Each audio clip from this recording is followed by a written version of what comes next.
Hello guys, magandang araw sa inyo. So welcome po ulit dito sa Bike Shop ng Bayan, dito sa Imus Cavite. Bike, Imus brand. So for this video naman po, meron tayong ulit i-feature na paninda dito sa Bike, Imus Cavite. At ito na yon. Ito yung poging-pogi na Kisto Elite na XCMTB. So ang dating presyo nito was 13,700 pesos. Ngayon, baksakan sale na to, nasa 9,400 pesos na lang ito. So, tapakalaki ng binawas, no?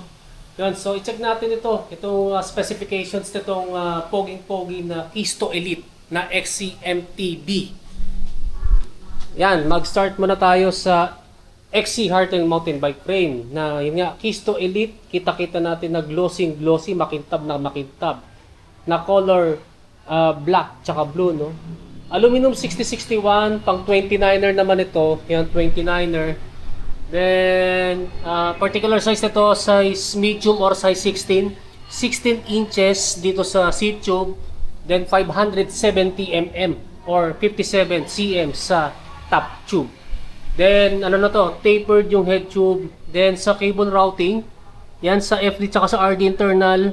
External sa rear brakes. Pang BSA threaded na bottom bracket shell. Pang 31.6 mm diameter na seat post. Quick release yung dropout. Then ang disc brake caliper mount naman yan ay post mount. Yan. So next naman yung sa stock ng suspension fork. Yan. Pag XC, ang common 100 mm ang travel. Then coil suspension fork ito na may lockout na to, no. Then tapered yung steerer tube. Then quick release yung dropout. Then ang disc brake caliper mount din naman yan ay post mount. So next naman sa cockpit, no, ito yung cockpit. Yan, suabe yung cockpit ng Kisto Elite. Low rise sweep yung handlebar nito. Aluminum 6061 din. Ang lapad nito ay nasa 800 mm. So sa mga bibili nito, gaya ng mga bumili dati, pwede naman paputol ninyo dito sa shop. Yan, sa mga masyadong nalalaparan, no. Yan, then 31.8 mm ang diameter. Ito, hawakan naman natin yung stock ng grips. Yan, okay naman. Malambot. Yan, rubber grips to. At grippy naman. Then sa stem naman, ito yung stem ng Kisto na aluminum, no? 70 mm ang haba. Mga positive 17 degree ang angle. Then ito yung ano naman, yung sa headset naman ito, ilalagay ko na lang sa screen kung ball bearings or seal bearings. Yan. Next naman sa seat clamp, ito yung stock ng seat clamp ng Kisto na aluminum quick release type, 34.9 mm ang diameter. Sa seat post naman, 350 ang haba, 31.6 ang taba na setback na may single bolt clamping system. Then sa saddle naman, ito yung saddle ng Kisto Elite na walang butas sa gitna. Yan, malambot and flexible. Then steel railings. Yan, so tingin ko comfy naman pag sinakyan nito kasi malambot naman at saka nagki-flex, no. Then proceed naman tayo sa drivetrain. Yan, naka L2AX ito. L2AX na 3x11 speed. So ideal din ito kapag pang long ride, no, dahil napakaraming gear choices nito compared dun sa 1x kasi since na 3x ito, yan, meron kayong option na pang-ahon, patag at saka lusong, no. Ganyan yung advantage sa 3x. Yan. Yun nga yung shifter, no, L2AX na 3x11 speed. Yung sa details naman ng crank, ito yung Pro Wheel Zephyr na square taper. Then syempre square taper din yung bottom bracket, 170 mm ang crank arm.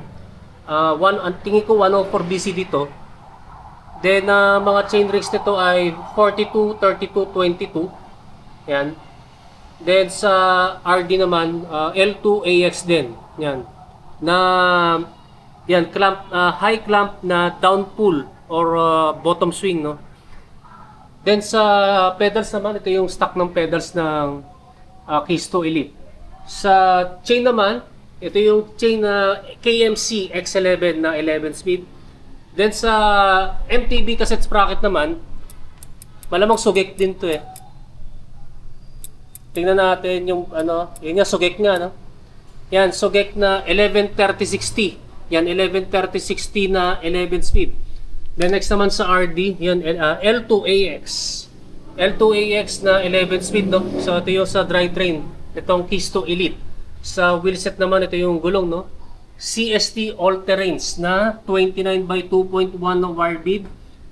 Yan yung stock ng Kisto, aluminum double wall 32 holes. Ito yung spokes and nipples. Then ito naman yung hubs, no? I-backpedal natin para may idea tayo. Yan. Tingin ko mga 2 poles o 3 poles to. Yan yung stock ng hubs, no? Then last na lang sa brake set. Hydraulic brakes na to. Yan, ito yung hydraulic brakes nito, no? X-Spark. Hydraulic brakes and dual piston. Then finally sa rotors, no? Ito yung stock ng rotors ng Kisto Elite na 160mm ang diameter. Harapan tsaka likuran. Parehas na fixed type and bolt type disc brake rotors. Then ilalagay ko na sa screen ko yung timbang nito. Yan yung nasa screen na yung timbang, yung weight nitong Kisto Elite. Yan. So ulitin ko lang yung discounted price na ito, yung baksakan sale price, nasa 9,400 pesos na lang ito. Yan. So sa mga interesado, ang mode of payment po namin, cash, GCash, or bank transfer. Or Maya, no? Para po dun sa mga gusto maka-avail ng baksakan sale price. Sa credit card, pwede rin. Kaso nga lang sa credit card, straight payment only. And babalik po yan sa regular price. Then sa installment naman, pwede po kami sa home credit or Salmon financing.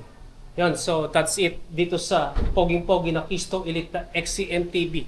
So kung meron kayong tanong regarding dito sa poging-pogi Kisto Elite, i-comment na lang ninyo sa comment section down below. So maraming salamat sa inyong panonood. Then don't forget to subscribe sa aking YouTube channel. Pakiclick na lang yung notification button para matotally notify kayo. Yan guys, maraming salamat sa inyo and right safe po sa inyo.